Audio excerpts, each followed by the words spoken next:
మల్లెపూల పల్లకి బంగారు పల్లకి మణికంఠుడెక్కినాడు అందాల పల్లకి. మల్లెపూల పల్లకి బంగారు పల్లకి మణికంఠుడెక్కినాడు అందాల పల్లకి. మచ్ అవైటెడ్ సాంగ్ ఇరుముడి ఫిల్మ్ నుంచి రిలీజ్ చేసేసారు. ప్రీ రిలీజ్ ఈవెంట్లో అది కూడా. మల్లెపూల పల్లకి బంగారు పల్లకి సాంగ్ రిలీజ్ అయిపోయింది.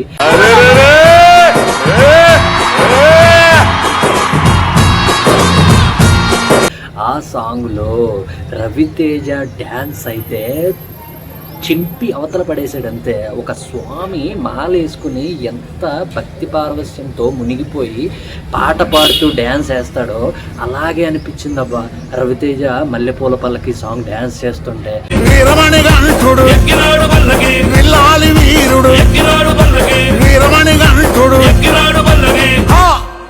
తన డ్యాన్స్ మూవ్స్ కానీ తన ఎక్స్ప్రెషన్స్ కానీ అసలు ఆ సాంగ్ని నెక్స్ట్ లెవెల్కి తీసుకెళ్ళిపోయాడు. మామూలుగానే మల్లెపూల పల్లకి సాంగ్ అంటే 20 years బ్యాక్ నుంచే ఒక ఊపు ఊపేసిన సాంగ్ అది.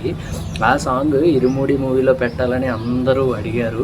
ఆ ఒరిజినల్ సాంగ్ పాడిన డప్పు శ్రీని గారు ఎవరైతే ఉన్నారో ఆయన చేత మళ్ళీ ఇప్పుడు కూడా పాడించారు మూవీలో కూడా. చాలామంది ఈ సాంగ్ రిలీజ్ అయిన తర్వాత విన్నాక చాలా కంప్లైంట్స్ చేస్తున్నారు ఆ వర్షనే బాగుందని. యాక్చువల్గా ఏంటంటే మనం అందరం డీజే వర్షన్కి అలవాటు పడిపోయి ఒక్కసారిగా మనం ఈ నార్మల్ వర్షన్లో వినేటప్పటికి ఆ చేంజ్ కనపడుతుంది తప్ప ఈ వర్షన్ కూడా చాలా బాగుంది. ట్రస్ట్ మీ గైస్, థియేటర్లో పూనకాలే అందరూ డ్యాన్స్లు వేసేస్తారు, టెంపుల్స్ అయిపోతుంది థియేటర్స్ అన్ని. ఆ సాంగ్కి మాత్రం థియేటర్ అంతా ఎరప్ట్ అయిపోతుంది మల్లెపూల పల్లకి సాంగ్ వచ్చినప్పుడు మాత్రం. ఈ సాంగ్లో చాలా సర్ప్రైజెస్ ఉన్నాయంట. ఈ వీడియో ఒకసారి చూడండి. ఈ సాంగ్తో థియేటర్లో ఒక సర్ప్రైజ్ కూడా ఉంది. So for the regular fans, for the మల్లెపూల పల్లకి fans who wants the DJ version, who wants a different version, lot of surprises there in the film, okay? Song లో మనం ఏదైతే ఉన్నామో డీజే వర్షన్ అది పెట్టారంట. ఇంకా లాట్స్ ఆఫ్ సర్ప్రైజెస్ ఉన్నాయంట. సోషల్ మీడియాలో ఒకటి సర్క్యులేట్ అవుతుంది అబ్బా, రామ్ చరణ్ కూడా మాలేసుకుని ఈ మల్లెపూల పల్లకి సాంగ్లో గెస్ట్ అపీరియన్స్ క్యామియో రోల్ చేస్తున్నాడు అని. చేస్తే మాత్రం తగలబడిపోతాయి థియేటర్లు. ఎందుకంటే స్వామి మాల్లోనే ఉంటాడు సంవత్సరంలో 6 నెలలు తను.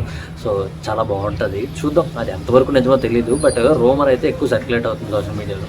మల్లెపూల పల్లకి సాంగ్ అయితే నాకు బీభత్సంగా నచ్చిందబ్బా. ఎన్నిసార్లు విన్నానో నాకే గుర్తులేదు, ఇప్పటికీ స్టిల్ వింటున్నా.